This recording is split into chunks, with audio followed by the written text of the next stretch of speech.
as will ever be. All right. We already went over huge stuff. Should we reiterate We on went that? over some Oh, gameplay yeah. stuff, but I'm sure most of what we talked about just now will come back up. Well, we were in the talking about review. retcons. Yeah, that'll come Or up. That'll stuff come up. Not necessarily retcons, but stuff that was made clear. Yeah. So the radio recording is freaking insane. Nobody paid attention to the kids. Yeah, Everyone's fucking kids. everyone saw the Vector Yeah. logo and flipped out. It just blasted the doors open. Yeah, Yeah. this frame right here, I was just like absolutely. Yeah, honestly, just the modern I just house went alone was bonkers. enough to like. Just a house. Yeah. Just a regular ass house. Yeah. And then the Radamanthus It was surreal. Authority. Mm. And then they mentioned like May or something, and you know that's not a month in the Xenoblade universe. Oh, in the Japanese At least version. not that we know of. The Sienna Japanese version Morgan. just uses October instead of. Oh yes, Sienna Morgan, the most based Xeno character, giving us all the lore. And Barry Crowley. Yeah. Was that a character in 2 on the Beanstalk? I think that was. Anyway. I don't know.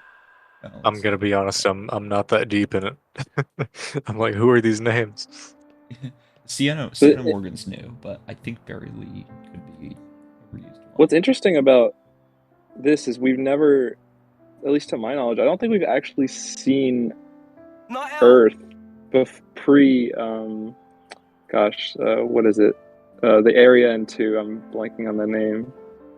This Earth, this isn't just the Beanstalk. No, not Elysium. The place that's like under the cloud sea. Matthew! Oh, Mortha. Welcome! Martha, yeah, like we've never seen Earth. Well, Barry, don't you think this weather we're having is Because this isn't Elysium, so I don't think it is. This is Elysium, How yeah. come you're... Oh, is it? It's such a wonderful place, Yeah. isn't it? I've always dreamed of this. A place we could live together. No, I'm confused. Wasn't that at the top of the I'm pretty sure Beanstalk? this is. I'm pretty sure this is below the Beanstalk, though. This is once we see another like sweeping shot, we can make that determination. I'm pretty sure it's the Beanstalk, but I could be wrong. We'll see. Everyone we know.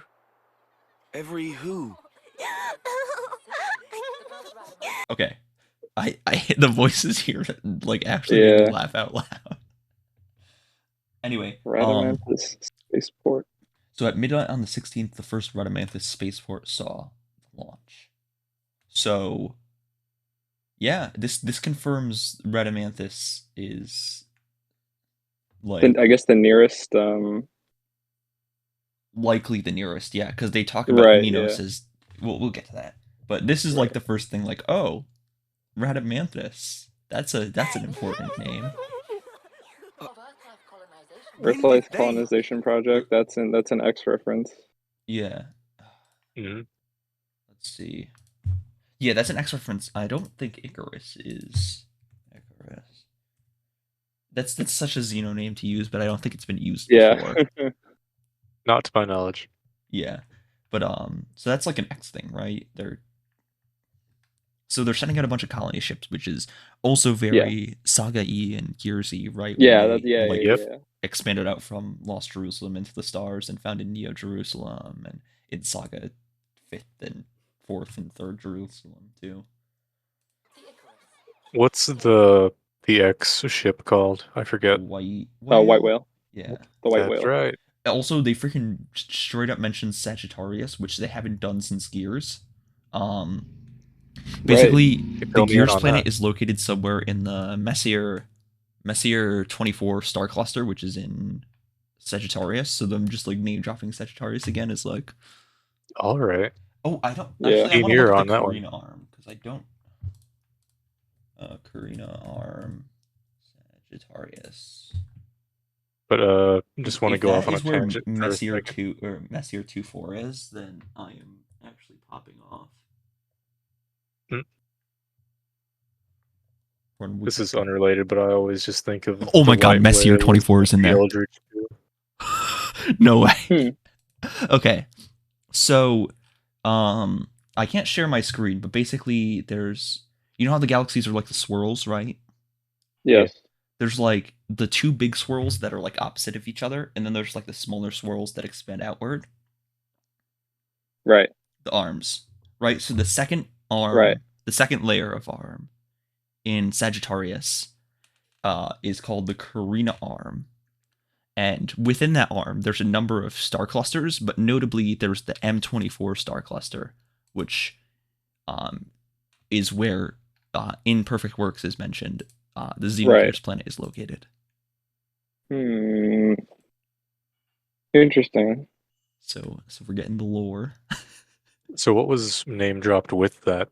Just that it was a destination, or taking 4 settlers. So this is where the Project Icarus is going, is to the Sagittarius cluster, or the Messier cluster.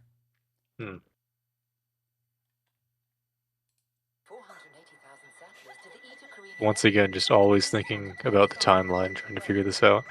Hey, Miss! I'm hungry! The Icarus is the 8th interstellar colony ship dispatched as part of Project Exodus, which is another X reference. So, no, this wouldn't be right. Dang it, I thought I was onto something. I mean, it could be I was gonna say how before the Zohar was on that ship going toward that place that that it had caused some accident on a planet. Right. That was like, pretty far after, though, in Gears at least. Yeah. I don't know what the deal with Saga is. Obviously, I should brush up on my Saga lore, but I think it was rediscovered in a similar manner. But if the timeline lines up with like 4,000 years roughly, then it could work out, because that gives like 700 years of leeway. Right. So we can do the math another time. Right. Okay. Someone will listen to the radio. Bringing total number of colonists sent out in the stars 3 million. Okay, now. All right. So there's already ships out in the. I mean, this is obviously mentioned earlier, but there's already ships out and about. Whoa. Yeah, so the seeds are there. 2,500 or 25. Sorry, 2,500,000 people already were sent out before this. And then make a line, because today I've made something. The coalition government that's mentioned into. Yeah. That's sort of the. I have an interesting note for us to think about. What? Do we think that there could have been some sort of time distortion when this experiment happened? Do you think 1 and 2 also happened instantaneously, or something wacky like that? I think it actually works out, because I don't remember if I think this was before, but in Xenoblade 2, Pyra mentions in one cutscene that it is the year 4058. Yeah, 4058 in like October or something in the Japanese version. They changed it in the English, but so that timeline lines up with the current year of Saga very well, right? Because if we give like 20 extra years for like the post 1 and 2 events to happen before Ionios, right? That gives us, we'll just round up to 4,100. And then Ionios happens in an instant. They separate, and at the end of this game, we realize they rejoined as well to reform Lost Jerusalem. That would put us Lost Jerusalem returning at 4,100 roughly, which I don't know how that lines up with the Saga timeline, but I think it might work because they're pretty far from Lost Jerusalem. I don't know if they. Again, we need to play Saga again. Yeah. So correct me if I'm wrong. The time works out. I don't know if the lore works out. When it disappears and comes back, is that enough time for Saga to like ramp up to its current scale, if that makes sense? Easily, yeah. There's about 4,000 years to ships get go to out. that point. Experiment happens. Eventually, it comes back, and the whole space civilization is set up, and it's kicking. Yeah. Welcome, Mew. We are talking about the scene, the radio, the Xeno radio. Yes. The radio somehow managed to be the most important thing in the entire DLC. Which is so funny. Yeah. Classic Takahashi. Here's 10 critical lore bombs at once. Dude, we've been talking for like a fair bit, and we haven't even gotten to the big stuff. Yeah. So oh boy. You've seen the scene before. We'll just continue with you this time. Is that all right? Yeah, sure. All right. We've got lore dumps on pieces of paper. We've gotten lore dumps from radio. Next is going to be the Xeno toaster. We're going to get critical lore information from a toaster. Yeah. The IRL version of finding lore in holy shit, look at all those ads. Items. Look at all those ads at the beginning. Yeah. The 9th vessel departing this July heralds the new ultra long range colony ships. Not important. I will attempt to watch along with this if my internet can do it. Hopefully. There's plenty to go around. I was half expecting them to just like say like the fucking white whale during one of these. Honestly, they might as well have. Then we got this shot. Wait, before we analyze this, go back 5 seconds. Why? Go back 5 seconds. I can't. I'm not going to. I'm sorry. I don't want to mess it up too much. All right, fine. We'll got an observation. I guess the white whale wouldn't have been mentioned because going from the tone on the radio, nothing's all that dire. They don't really know that they're in a ton of danger. Yeah, right. This happened yet. There's this threat coming to them. So this could still line up with X, right? Because she came to them and warned them. Yeah, what was the time scale on how fast they prepared those ships? Thing is, though, a couple things. First of all, this would have to be before Elma came then, and second of all, Elma also helped provide them with some of the technology they needed to actually get past all this. Here, it's almost displayed as if they already had that. Well, she could have come prior to this, right? Okay, I can kind of see it if you're operating it from a cover-up perspective. Right. Yeah, because that's a logical thing to do, right? We're not going to just say, "Oh yeah, an alien came and told us." I still have a question. Sure. How long did that take to set up? Because I'm thinking back to quests where you have characters that are like, "Oh, this is how I like earned my spot on the ship," and I'm wondering how. I think it happened. I think the actual destruction happened in 2054, while Elma came around 20 years before that. Yeah. So it was around 20. No, it's 2026, I believe, is when Elma comes in. Yeah, Mew's right. It's 2054 when Earth is destroyed. So yeah, it's around. All right, boys, we have 3 years. 3 years until. Yeah, it's hard to tell on the X timeline, especially considering Takahashi's like kind of soft implied that if they ever do it again, he's going to retcon some stuff. But like, we could easily see X and Saga tying into this, which is wild. Yeah, it is. I mean, I still can't believe this dubious as to say that they're going to completely tie X, at least like right now. Maybe they might do something.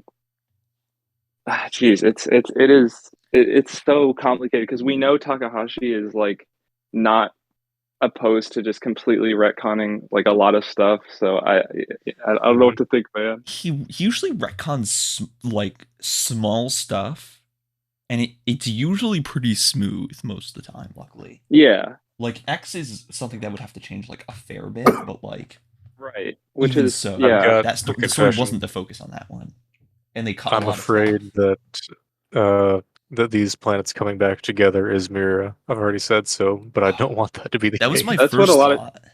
I don't want it to be like, oh, they just took a lap around the planet for 2 years.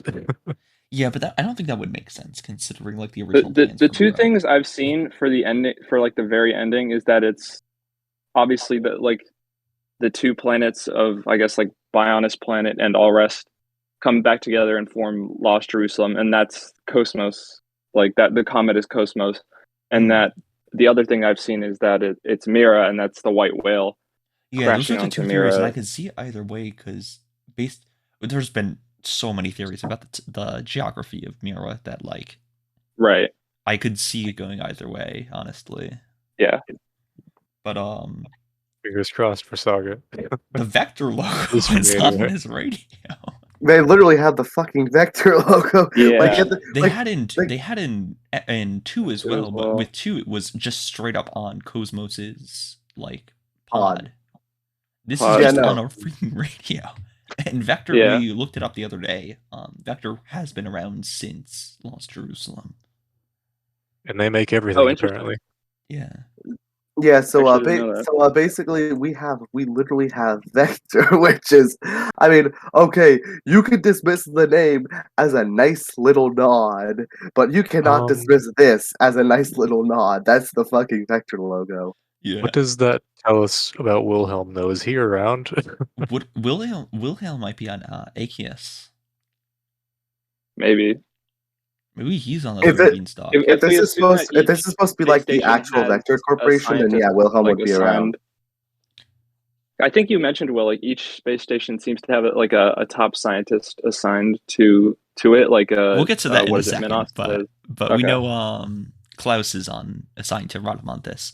But Radamanthus, yeah. And so I think it's sort of Wilhelm implied could be here because if they talk about the Samarians appearing at the beginning of time. Oh my god, bro! Right, Wilhelm. Oh my god! Just saying.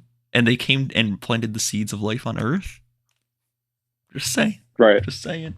Could be Wilhelm.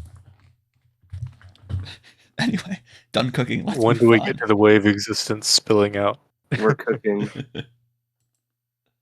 Also, the freaking ships literally look like Abel's Ark. For the Samarians. They literally use the term arc in this DLC. Yeah. Okay. Referring to Origin, but the Saviorite Human Rights Protection Bill brought to Congress last summer. That's a pretty obvious nod. Yeah. To? So this is probably like to the Saviorite rebels. This is obviously before the like conflict at the end where they were like trying to forcefully take back. You know what's funny? You know what's funny? I specifically said that they probably weren't going to mention anything about the Saviorite rebels, and then we get this. Yeah, which is cool. Takahashi just wrote out that fucking line last minute and had it put in just to fuck with me. Bro, Takahashi wrote all these lines last minute, just no. Here, he just wrote these lines last minute and replaced them with something instead of having something even more important, like it's just this instead of something even more important, like I don't know, fucking Deus. Why Deus was going to Lost Jerusalem? We've commenced work on Project Deus. Bro, no, don't do that. Don't do that. No, don't do that. No, that won't be for another 4,000 years. Besides, you know the joke. Besides, you know the pun they would use is Project Noah. Yeah. Alright, guys, I gotta head out. I will see you guys later. Oh, see you. Alright, see you. Alright. I need some context. What's the proposal? Oh yeah. 13 authorities have petitioned against... the human rights thing that was just last line. Yeah. So 13 authorities. So this is probably like the people in the Beanstalk who are like in charge of the Zohar. And okay, but do we have any significant Xeno 13? You know what? Another route with it. I just assumed it was some like world government. But I don't think that's it. Testament. Oh wait, no. That could be Trinity Processor. Disciples plus Jesus. There you go. Yeah. Okay, I was going to say Testament. No, it's a little too early for them. Oh, true. It could be Wilhelm on the Council of 9, which could include 3 people from each Beanstalk, as well as the Trinity Processor. God, he's already running everything. Oh, absolutely. Well, interesting idea, but I do think the Disciples plus Jesus is probably a closer base for that. Oh yeah, definitely. Those are shooting off the cuff, but maybe, who knows? That's more likely. It's just like 13. That's an important number. J-Man is already around. I can't believe we're Kingdom Hearts up in this. Oh, and before you progress, I finally get to say it. Holy shit, Niall is cute. Yeah, indeed. She is. As you can tell by lore aside, we can all agree on this. Hopefully there's fan art. Oh, there's a lot of fan art. The only one who's been neglected. I can only draw so fast. Sorry, what? The only one were you asking? Oh, what were you saying a moment ago, Will? Oh, yeah, the only one who's been like kind of neglected for fan art is like A. Surprisingly. I'm working on it. I'm surprised that Kagiroi is as popular as she was, because she kind of is annoying. Who? Kagiroi? Or, Glimmer? Yeah, not my favorite. I agree with you there. I know we're going on a tangent here, but Glimmer spent a lot of my gameplay session dead. Yeah. She's really Glimmer good and in Rex gameplay, just perpetually being on the ground. Oh, I hate her so much. Aggro moment. But what right. was I going to? Right. You know, maybe that says something about me. Maybe I'm just bad. You are playing as a healer, so you've got and doing a good job too. Everyone's in that circle. Yeah, that's good. Okay, but yes, I just want to make sure. I just want to make sure we establish real quick that Niall cute. Yeah. Yes. That has been established. The most important piece of Xeno lore. 3 has given us exclusively top tier cat girls. Yes. Truly. But in this actual cutscene. For woes or worries here. So, as the Justice Ministry's 7th Special Commission on Human Rights debates. Okay, this is nothing. Nothing to ruin our happiness. Out there's a world like this waiting. So, yeah, a place for new life. Proposal which only makes Ravine, the saviorites more like in opposition, right? Me when the human rights don't exist. Just like this. A lot of public debate, so many will be watching the government and the commission very closely. Yeah, okay. Niall, you can't. It was promised to me. By him. Him? The person with the silver hair and kind eyes. He gave us this beautiful world. No. Lost Pause. Connection. Pause. I lost connection. Hold on. Did it go without me? Okay. Go back a few seconds because we had an important line. Is there like... I can't go like the forward and back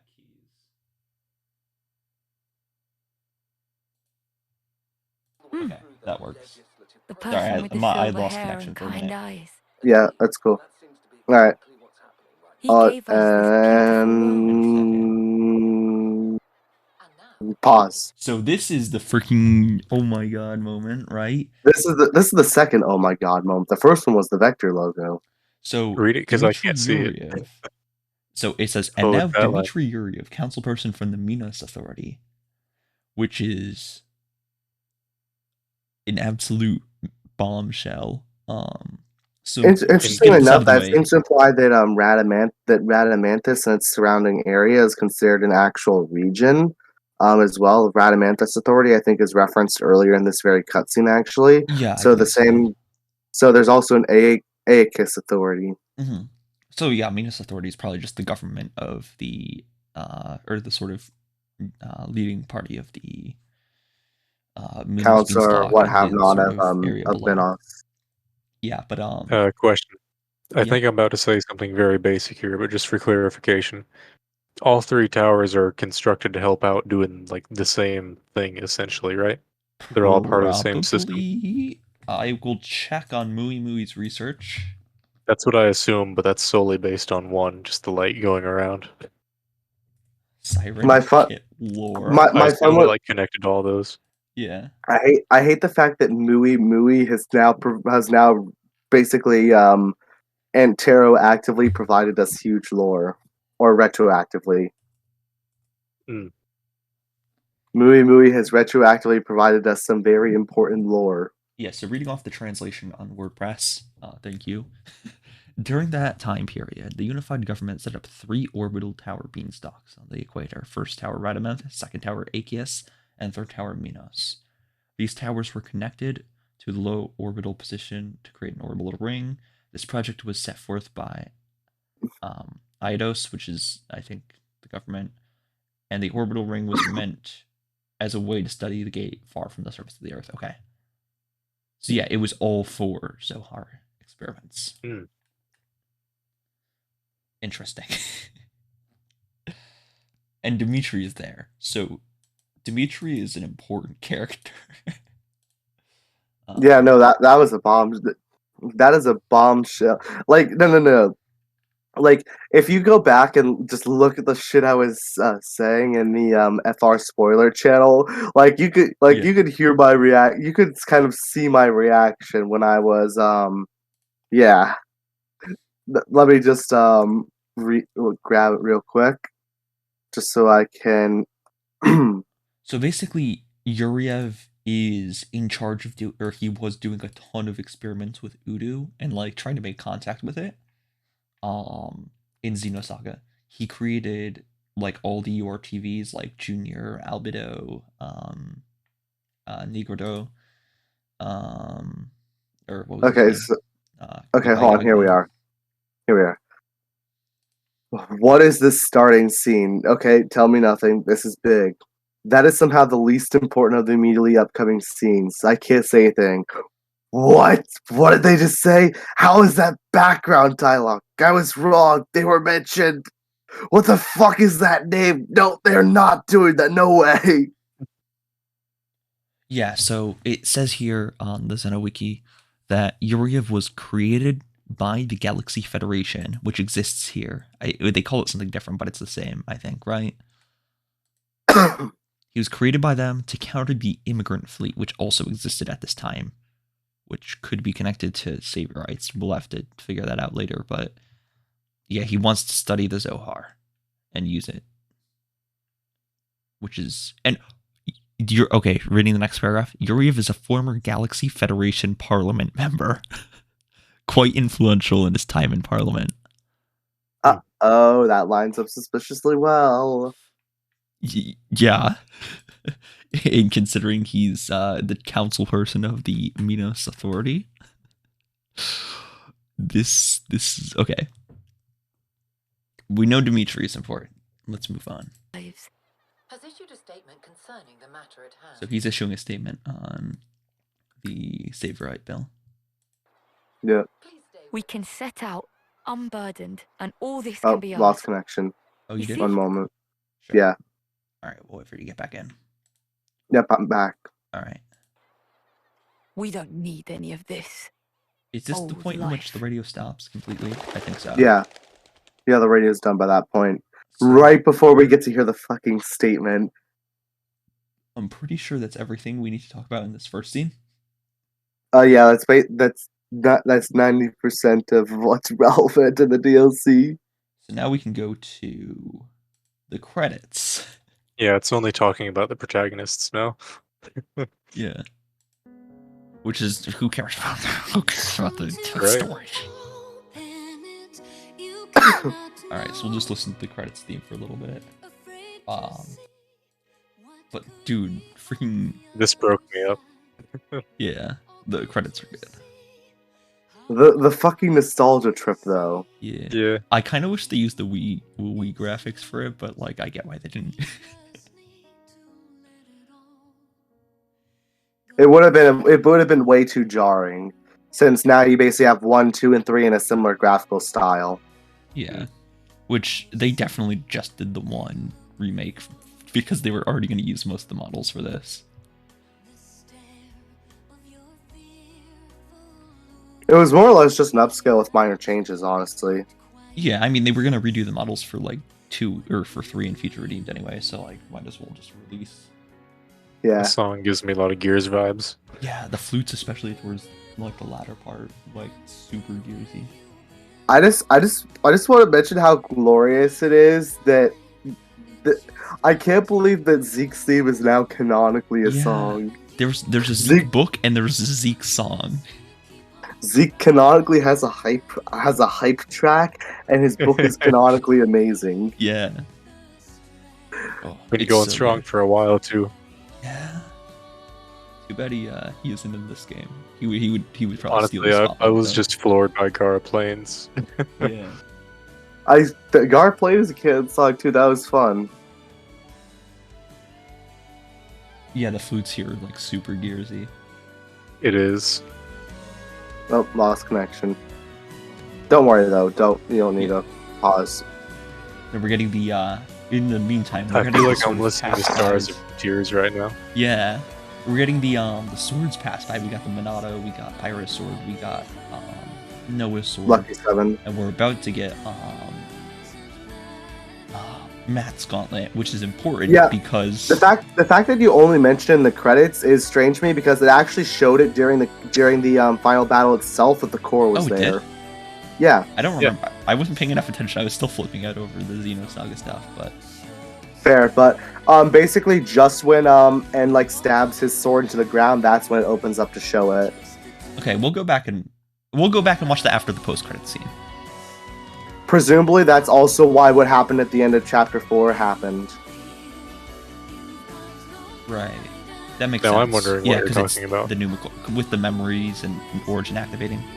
Because he had the core. And we have no Logos core because that thing was destroyed. Well, was Logos destroyed? Yeah. I don't think Logos was permanently destroyed. I mean that would be weird. He literally was blown up in. Okay.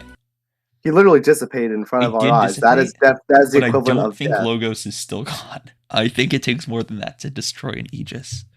Furthermore, there's no authority to bring it back. Klaus couldn't have done it. Malice died after that. That said, Numa should have all his data though backed up.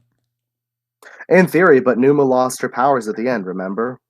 She might have, but considering, I think she was a piece of Origin, considering Ontos was. But we can get onto that after this wild scene. We got Jupiter. Ever important. This had me thinking, like, why Jupiter? I think it's connected to Zanza. It feels like a memory space thing. Yeah. Sure. Speaking enough, strangely enough, maybe that is just there to make you according go like, to the DLC, it's actually Ontus's memory space. Right, yeah. Alright, so we got like this blank space with the two worlds finally separating once again. Initially, I thought this was like a Mobius-style infinity symbol. But then they started to dissolve into this, and I was like, oh, that's planets. Yeah, reappearing. I don't think we can discern anything from these. We can't infer geography from this, no.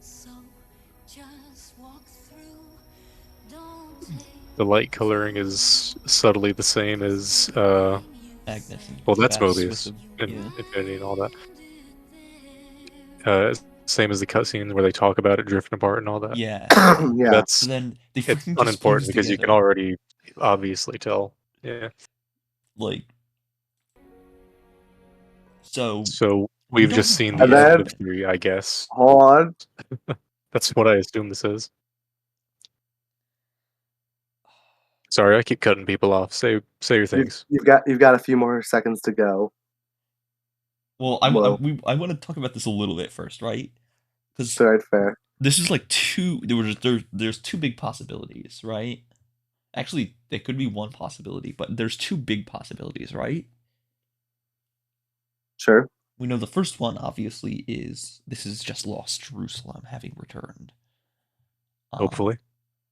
Which would tie into Wouldn't that be a tie? Because throughout the saga, we're asking the question of, like, what's up with this planet the entire time? Yeah. But we've been getting this lore, not even knowing it. Exactly. You know, it'd be funny. If in the Xenoblade 2 DLC, which had Elma in it, if she just threw out a fucking line like, it's something about this planet. Just randomly. Not even to like something significant lore, not even for that, just like as a line. I'm thinking also silly one thing, stuff too, like one thing that was very interesting. One thing that I think was very interesting is that the trailer was actually a lot more honest with us. Like excluding Zed being in that first scene, which was absolutely no relevance to this at all. Basically, but there. Blood was just here waiting, thinking he was on the team. Yeah. At least he canonically got his ass kicked, though. Yeah. That was fun. But beyond that. So where was I? Right. So the thing, I just find it kind of interesting there. But sorry, my brain is scattered. What was I saying before you interjected? No clue. I'm sorry. I can say the silly thing I was gonna say. Say the silly thing. I was gonna. What if Napon are the progenitors of the Choo Choo? This implies that someone fucked a Nopon to get Choo Choo. They couldn't be. Oh my god! Someone on Earth, right? No, wait, no, because they existed on the Xeno Gears planet. Native. I don't know. Oh my god! Are we? Is the Choo Choo Riku image gonna be real now? No. No. You know what? Fuck you! I'm posting Dan. Fine. That cursed abomination. So this could be Lost Jerusalem, but this also could be Mira, which I think my favorite term to use to randomly confuse non-Xeno fans is just saying Lost Jerusalem. Sure. Yes. Instant effect. I think my second favorite way though is repeating the line. The line that Cosmos throws out during chapter 1 when revealing Song of Nephilim. Transfer mass 0.11 MPT with a transfer time of 4.8 times 10 to the negative 38th. I remember that by heart. Right. I love throwing that out solely to confuse people. Right. It has no relevance, so it's not spoiling them, but they will not. I want to bring up something interesting. Sure. I could be on something I could not be. So, for a while, Lost Jerusalem is like not in real space. I don't know if I'm using the correct terminology for that. That feels like the best way to put it to me. Yeah. And then, how do I put this? That it's not the only place in the series that has not been in real space for a time, I believe. Right. Yeah. Because there's that short span in 3 where you like visit. Where is you've got that square off with Telos in that area, and there's like a tomb. Yeah, Rennes Chateau. I guess I'm not the Saga that's expert. like where the tomb of Mary was. That was like separate. Yeah, that was a piece of Lost Jerusalem that was like separated from it before it disappeared or something. Yeah, that was basically a fragment of Lost Jerusalem. But if I'm thinking of, if my memory is serving correct, yeah, I think my memory is correct. Okay, so so what I think is so Rennes Chateau is a fragment of Lost Jerusalem, but okay, so I am wondering how assuming this is Xenosaga and what's coming up in a few seconds is Cosmos, I wonder how they're gonna deal with Cosmos as a blade in that, because I know we could say, oh, it's a bonus appearance, non-canon, but we both know Takahashi ain't like that. So there's gonna be a reason. Maybe. I have something to throw at you. Sure. So in we also have Shulk and Fiora as blades, right? But in presumably going by 3, in a symbolic sense, they could only do that with light. So you're saying one thing is non-canon while the other thing, main game, is... Hold on. I'm straightening this out. Yeah, I get what you mean, though. Go ahead, Cook. Is the Shulk and Fiora thing not a valid point because that is extra content and Cosmos is in base game? The thing is, Shulk and Fiora are specifically distinguished as not being blades. They're just lending their power. Let me put it this way, okay? Poppy is not a blade. She is not a blade in any capacity. She's just a robot that acts like a blade. A flesh eater almost. No, not even a flesh eater. She's not. Don't even consider her to operate by the rules of a blade. She's just a robot that functions like a blade. But she is not a blade. She's not have the constraints. None of that. Yeah, exactly. So, I sort of get what you're saying. So it's the implication that Cosmos, like, the data is there. So basically, Poppy is a robot that acts like a blade. Shulk and Fiora, they're just people. There's nothing. I gotcha. There's nothing like inherently blade-like about them. They're just lending their power like blades. Meaning that within the context of gameplay, they're acting like blades. I gotcha. But So what you're saying is I misunderstood the point you were trying to make way earlier, and oh no, Cosmos I see what you were saying earlier about her being a blade. Cosmos absolutely like counts as a her blade. being there. Cosmos uniquely among them has a core crystal and is awakened from a core crystal. And that in that context, Cosmos is already just a blade. Exactly. There's no denying that. You can't say Cosmos isn't a blade when she follows literally the one consistent rule we have about blades, which is that they are awoken from a core crystal. That is the one consistent rule about blades. Every other rule has been broken before. She's a blade. She was awoken from a core crystal, and she's in base game, which does lead all to her being some sort of like remnant of Cosmos existing prior, and then like having the data from the core erased. I would count Telos in that as well. Though she was technically an added extra, she was completely free and added in. Going by that, I would say you should still consider Telos in that. I'm not like 50% on this being canon because I could see it either way. It could just be a bonus thing, but I also don't see Takahashi as the type to just completely drop that after actually going this far with it in 3. That's true. With the I feel like if what we're getting here is indeed Cosmos, or if Cosmos is going to be relevant to upcoming stuff, there's absolutely going to be an explanation for her appearing in 2.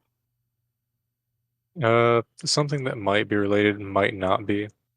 Do we consider Napon Sage or Grand Sage, whoever he is, to be canon? No, he's not considered canon. I think Land of Challenge and the Nopon Sages are like non-canon strictly. Land of Challenge and everything related to it, including Shulk and Fiore's appearance as DLC blades and such, and Elma as well, are strictly considered non-canon. Okay. So that would make sense because it would cause a problem in 3 with them only being able to communicate via light, not in person. Yeah. I don't know. Let's watch the falling star scene. Yeah.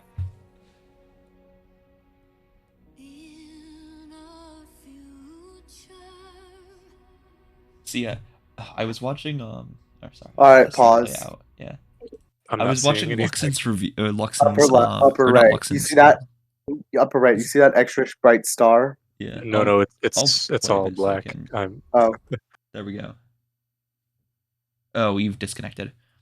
Dude, I was watching Xenoblade play of this, and he was like, what if Cosmos falls from the sky and then the shooting star appeared? Dude flipped out. It was so funny. Which honestly was my reaction, but I'm going to need to see his reaction. Like no. I think I called us all out when I said we were going to be on our way to watch 10 different perspectives of the final hour of the game just to get that adrenaline rush again. Yeah, exactly. I called us all out. So yeah, there's 2 options here, like we were discussing. Is it Mira or Lost Jerusalem? Is this Cosmos or the White Whale? I could see it going either way. Say both. I'm going to. Some people think it's the same planet. It could be the same, yeah. No. Earth would absolutely be Lost Jerusalem by the time of Xenoblade X within Xenoblade X lore. So that could be a time dilation thing, because they were traveling at light speed, and then they got swallowed up by light, and the Nopon are there. Nopon are there, which leads credit to this being. The tie that I see is that they're clearly stuck in some spatial anomaly. Yeah. And this is a spatial anomaly set up right here that we see. Right. Yeah. So my figure is that they leave, and it was like 2 years when this should be like 4,000 years, which is like a long difference. True. But yeah, I'm guessing it's either Lost Jerusalem or Mira that is repurposed to functionally be Lost Jerusalem. Yeah, that seems likely. Because if Mira is Lost Jerusalem, that makes Xenoblade X Episode 6. I can't believe it, boys. Xenoblade X is actually the most important game in the lore. Bro. We talking perfect works again? Yeah. It's been a minute since I took a look at it, so 6 is what? 6 is after the events of 5 with Deus, or they were going to likely they say absolutely nothing on it, but it's kind of implied that with Deus and everything that they're going to go to Lost Jerusalem for some reason and like go look for it again. Idaho. Which they also do at the end of Saga. They also start. What episode? I was way off track. I was like, "What episode is Gears?" I'm confused. Idaho, I'm sending you to Lost Jerusalem. Xeno fans rejoicing right now. Or a terrible curse, honestly. Xeno fans rejoicing when I say I'm sending them to Lost Jerusalem. Finally, after all these years. Dude, this is so wild. We are going to be speculating on that for a while to come. Yeah, so there's obviously no way to know, right? That said, I absolutely feel like there has to be at least some Xenosaga here because definitely. They mentioned so I think the theory that everything is becoming connected is the right one because they mentioned Project Exodus and Xenosaga stuff. They mentioned the real question here is where does Gears come into this? Because it doesn't seem to have. I'm guessing that's because I'm guessing that's because Square. But you can kind of imply that I will foolishly disagree with this. I think you can kind of get that. You could see maybe Gears and Saga being tied in together, but I can't, because the thing is, Saga was by Monolith, so they still have like actual connections to it, right? They've used Cosmos again. They've done that before. Gears they haven't touched since they left Square because Square is awful. Although I remember an interview in like 2020 that they still do want to do something with Xeno Gears if they got the chance. Oh yeah, definitely. I mean, it's like such a good game. I mean, and it's obviously the original work. Saga definitely would like to work on it. Can I go over a possibility I mentioned earlier? Sure. I'm aware it probably has tons of holes. Namely the location of the Zohar at the time of when I'm speaking of. But I want to talk about the incident because they're throughout both the Saga and Gears have their like planet something went wrong incident, right? To my knowledge. Yeah. It is somewhat presumptuous of me to say that these could be the same event. But I was thinking, all right, this, Zohar could be on one of these arcs going out, and when it disappears from Xenoblade Chronicles 2, we've got to keep in mind that these are like pocket universes, basically. That could, this does cause a problem. One of the ships had the Zohar. It was found later on a museum ship, but it was also on Earth during the experiment.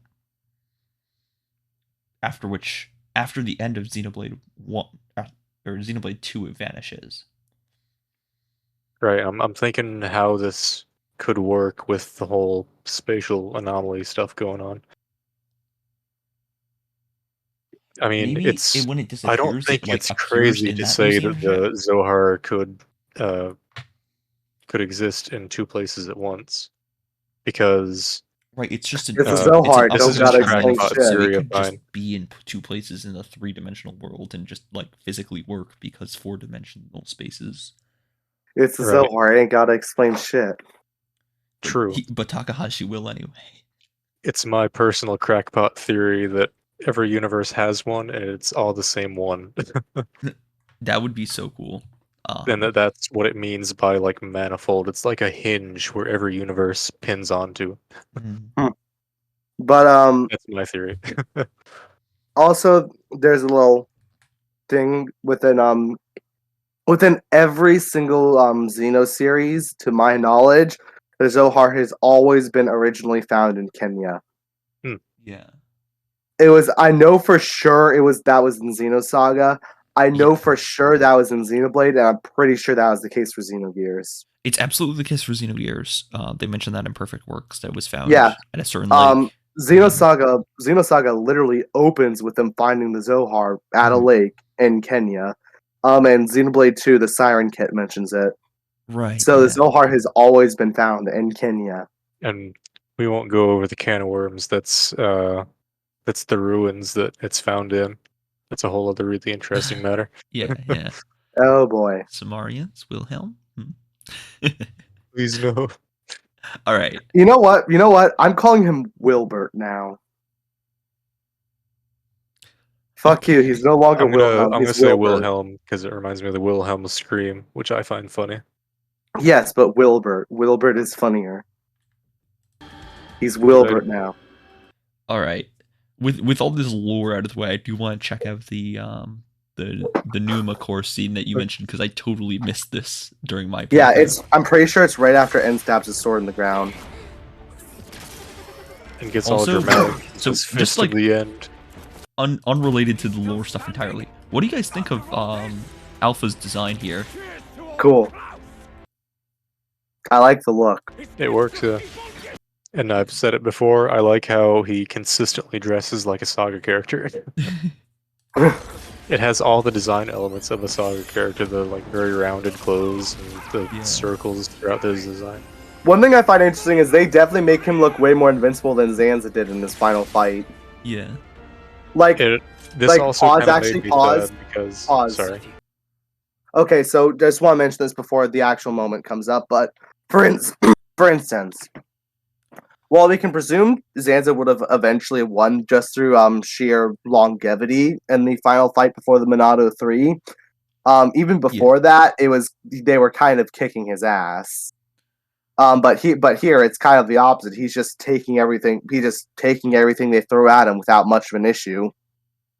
Yeah. Right. Well, he just manifested this body from because he's the master of origin, right? He can just create stuff. Made me sad because I look at this scene and how it plays down and their struggle. And I'm like, oh dang! It feels like it devalues the triumph of Xenoblade Chronicles 1 a little bit.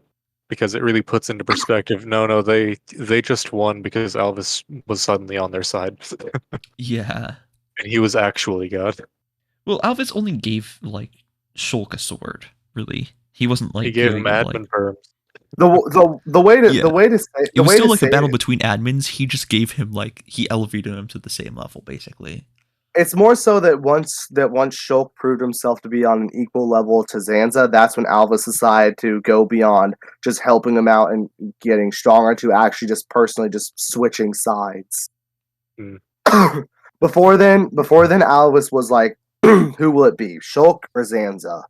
But once he sees that battle play out and he sees the strength of Shulk's will, as proven during the brief fight against his Telethia, as well as the first and second phase of Zanza, Alvis decides that it's up to Shulk now. He's proven to have the stronger will and desire for the future, and at the end of the day, Alvis serves the one with the strongest desire to seize the future. It's like with the Trinity processor. It's like Numa and Logos with Zanza and Shulk. They're like, and then he decides to follow the decision of Shulk.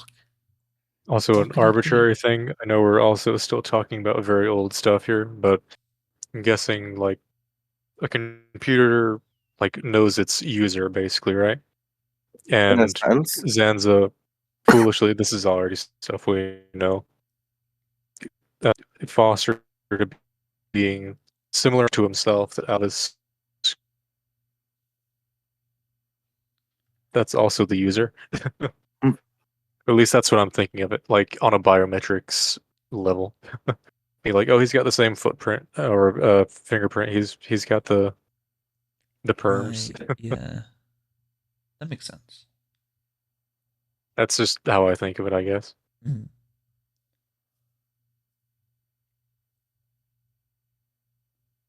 We can keep going if if that's where this is going. I can actually see the video again. We're still talking about the all right, here we go. And they. Wait, what? Did I miss it? No, not yet. No, Okay. it's going up. I wasn't sure. You're watching for when he jumps up.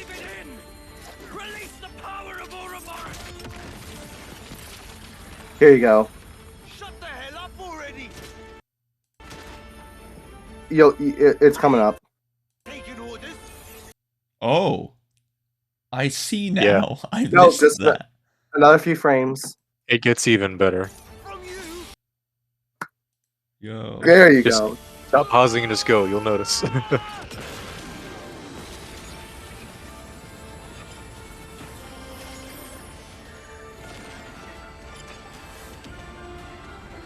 So yeah, I was not paying attention to that. And the first interlink. So I think. Yeah. Yeah.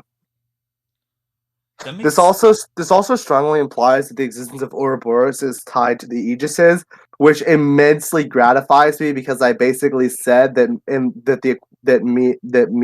in the equivalent of Xenoblade would be an aegis.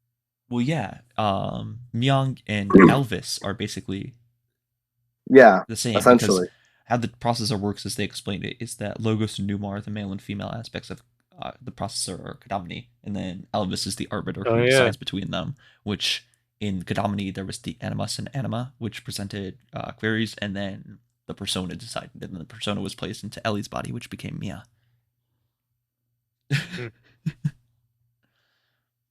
But the Ouroboros being tied to the Aegis makes sense also, because she's basically, Ouroboros is basically blades in Ionios. They're basically two blades fusing into one blade with the power of a driver and blade together. I like how that theory gives Ouroboros a bit more credibility as to why it's able to do what it does. Yeah, and then they're getting their powers from the Master Blade, Numa, which is cool. This also does kind of lend to my theory that Numa was used on the the Alrest side of things, while Ontos, because we saw that Ontos was the core on. No, I don't think Numa was at all used in Origin. It was just Ontos. I feel like so Ontos was used on the X1 side, but I think she'd have to be used on the X2 side, otherwise it wouldn't work, because they need a core for both halves of Origin. I'm not sure about that. Just have one core, and that wouldn't work. Because then you'd have to explain what's Numa's stake in Origin, because she doesn't have any. Ontos has a stake in Origin, and this is clearly explained because he was used in actually making the thing function. Numa, however, while of course in Aegis, is not shown to have any sort of stake in Origin. What do you mean by that? Alpha displayed clear control over Origin. Numa doesn't. She does though in the scene at the beginning of, or at the end of chapter 4, right when he uses the gauntlets, he's able to access memories in Origin that aren't that actually reacts with Ontos more than it does with Origin. No, it was the collision between Numa and Lucky 7, which Lucky 7 is the a blade forged from the basically collective wills of the people within Origin, right? That's true, but the whole suburbia they access is from no, I'm not talking about that. I'm talking about how Matthew accesses N's memories before that. Oh, that when he collides with the blade. So Numa has like admin perms to Origin as well as Ontos. She just isn't actively controlling them because she's not awakened. She's dormant in the gauntlet. She could be in both gauntlets too because the core split. Just saying. No, only one of them was glowing. I think it's just that one. It was only one? No. I think only one was glowing.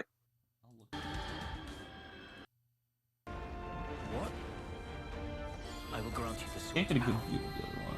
Transfer it to your fists of the We'll get a moment to see it. That light. way. Drive it in. Release the power of Ouroboros. See? Only one of them had that glow. Shut the hell up already. It's harder now. Right first. It only. Yeah, it is only on that one. Okay. Yeah. So that's fine. And that is his. That's also his like talent art, basically. Yeah, he always uses that one. So basically, this implies that the power of Ouroboros is an Aegis thing. That basically confirms I'll it. accept that much. Yeah. Which Lucky 7 is also an Aegis thing, right? Aegis is just collective or the admin of Origin. They have access to all the collective memories, and they're like. It's just a comically sharp sword. I don't know. The DLC talks about it like it could be symbolic the way they're talking about it, but all right. Crackpot theory time. The best. So the way I see Monados, I guess, is like how do I put this? It'll go back to Gears a bit. You got your like collective will and truth of the universe, right? Right. To where it's the input, the controller, whatever. Yeah. But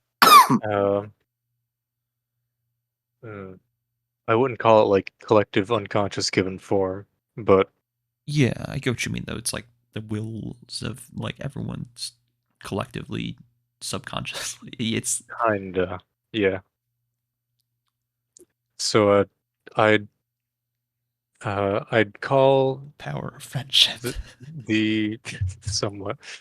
I'd call Lucky 7 a like you know how you have like pseudo legendaries in Pokemon? Yeah. Like, it's like a pseudo Monado. That's fair.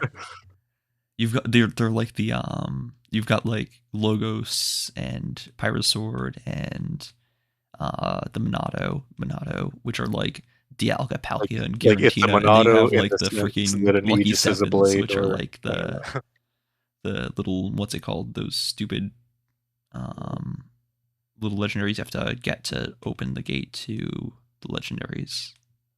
Yeah, the lesser versions. We all agree it's a Monado though, right? Because we see Shulk's Monado cut through flame clocks, as well as Rex's sword cut through the flame clock. We see A's Monado. Pedantically, it's A's Monado. A's Monado does as well. All three of them do. When does Shulk's Monado cut through a flame clock? When they defeat Console. Console attacks Glimmer at the end of chapter 2. Oh right, okay, yeah. With him and Rex, yeah. Yeah, they each destroy one of the flame clocks on the fusion mech. Which is interesting. Which is interesting because it's just a Monado thing. So it is, yeah. I am so confused on how Rex has swords at all. It's an Ionios thing, right? Because they're no. From his. Okay, basically, it's basically the same. Rex basically has his equivalents of replica Monado. Yeah. They're not the Aegis swords. They're while they have the same like overall look, the designs are different. Since instead of having two swords, he has a half sword and a half sword that combine into one whole sword. That's very different from how those swords were in the base game. Not to mention, they don't have the Aegis core crystals in them. They just have like green little lights. I think it's just something conjured from his memories, same way like everyone else's blade is. They just like summon it. Yeah, but essentially consider Rex's thing to essentially be the same thing as Shulk's replica Monado. Yeah. It's the same idea. You know what's also weird about that concept? That like Lucky 7 is stored in a blade and it disappears with the blade. Yeah, I think we talked about that. And it's just a regular material object. I think I referenced that before. Metal, right? So we were talking about that. Maybe, with, I don't know. One of the base game breaks. Technically, the whole thing is origin metal. Yeah.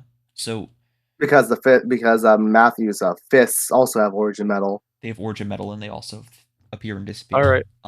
It's just kind of a theory that if you implement origin metal into your does that mean we can technically just that means we can technically just bullshit it as being a phase shift. That means we can technically bullshit the Lucky Sevens appearing and disappearing at will like that. It's just being phase shift BS. Every sword and blade is a tiny lost Jerusalem. Oh my god. Real. Okay, what if when they unsummon their blades, they just appear in the space there? We know they're made of origin metal, and origin metal is light, so they must be physically visible.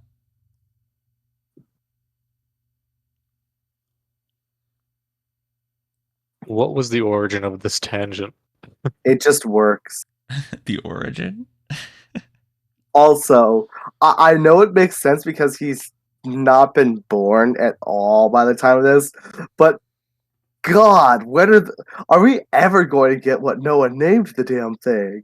I'm still convinced that he named it the fucking Xenoblade. Like, at this point, I'm convinced he named it the Xenoblade. No, I think they say at one point it was.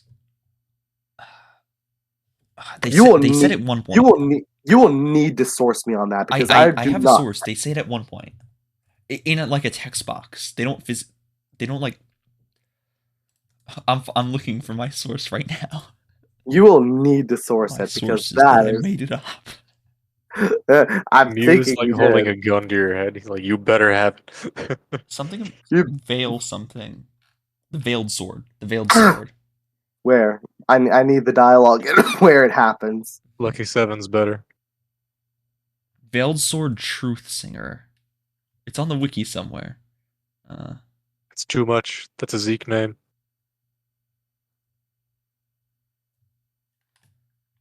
I gotta look it up now. Xenoblade 3. Veiled sword.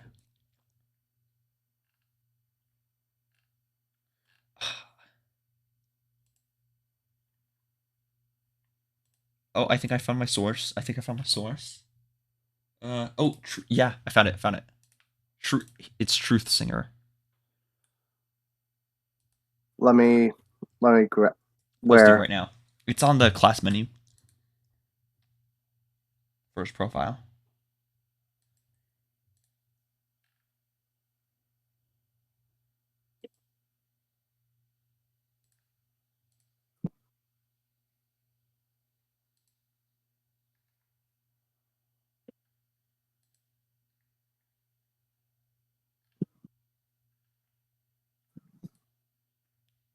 Oh, okay. So it depends on if you've upgraded or not. But if it's before upgrades, it's Veiled Sword, and if it's after upgrades, it's Truth Singer. Doesn't that more so imply at that point that it's just talking about the sheath being the name for the sheath? Well, the Veiled Sword has implications, right? That the sword is being covered by the other blade, which implies that the veiled sword is veiled. Hello. Right, yeah, but to be pedantic, I'm not sure how it reflects in gameplay, but oh yeah, by the way, just in case, Gustav, we're basically doing full Xenoblade 3 spoilers, including the DLC, so just wanted to let you know that before. Yeah, if you haven't finished the DLC, don't stick around. We're spoiling tons of stuff. Okay. All right. All right, but our wonderful pixel artist takes his leave. But basically, where was I? Right. So pedantically speaking, I don't know if it reflects in gameplay, but when you do the Riku upgrades in the base game, when you upgrade Noah's sword, he doesn't upgrade Lucky 7. He doesn't even touch Lucky 7. He just touches the sheath, aka the gauntlets. Yeah. So I'd argue that's more so a name for the sheath. We don't know the name for the actual sword. I'm disagreeing here. I'm not. Especially since I don't think we're going to get anywhere with this discussion. Especially since the game makes a point of not telling us what the name is. It teases us like 3 separate times about it. It would be weird if it was just in the menu. It would be weird if that was just in there. Kid's name? Seriously, who is Riku? As our final topic, I guess, before we call it a day, here is... I want to Xeno deal with you. Who is Riku?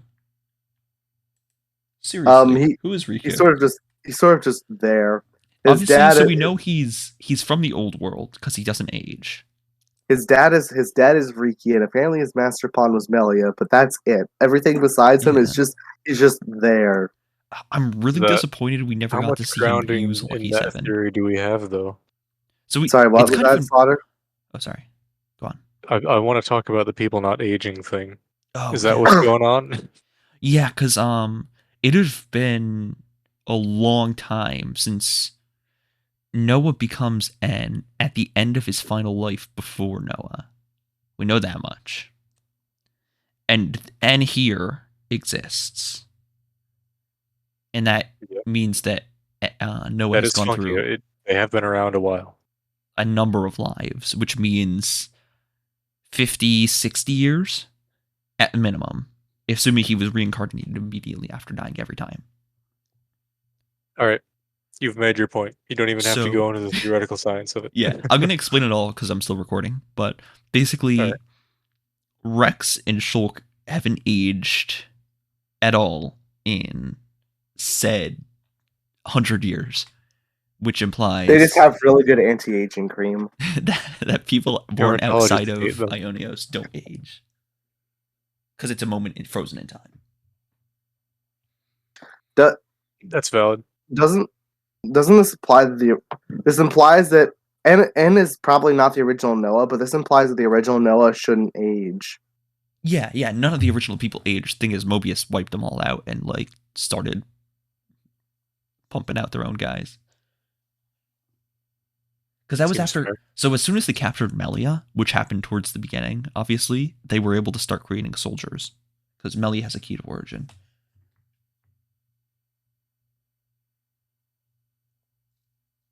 My girl literally took an L that big, even though she has a fucking /TP command. Basically. I was about to say, that's quite the impressive feat, honestly.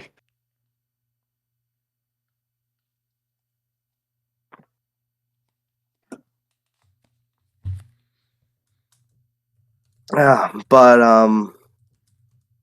no, I like how we can all just agree that the final hour contained all the big stuff. I really want to talk about the conversation between Rex and Shulk. Oh, yeah? We must go now. Our people need us. Oh. Yeah. I think that's just what do you know that you're not telling us? Nothing. No, that's against the rules, they said, and I'm so mad. We don't know. But what authority are they following? I feel like they just made that up, and A was just like, whatever. A did it just to fuck with them and us.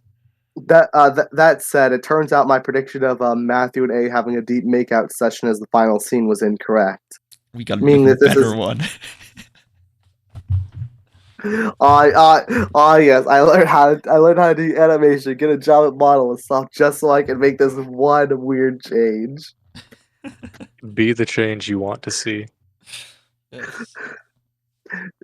A and Matthew have a deep makeout session, the DLC.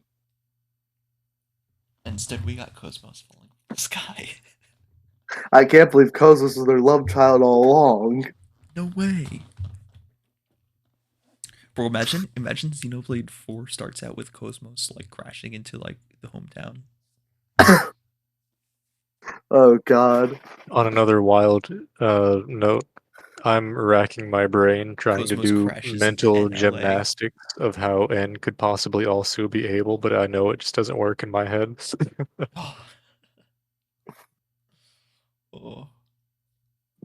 Did I say N? I meant Noah. Same person. Yeah. Same guy. You got games on your phone? Every time I do it, I know the math doesn't work. I keep doing the math. He was trapped in Lost Jerusalem, so...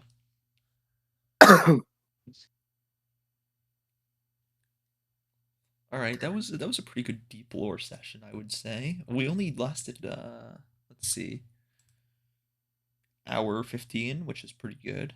We can go longer.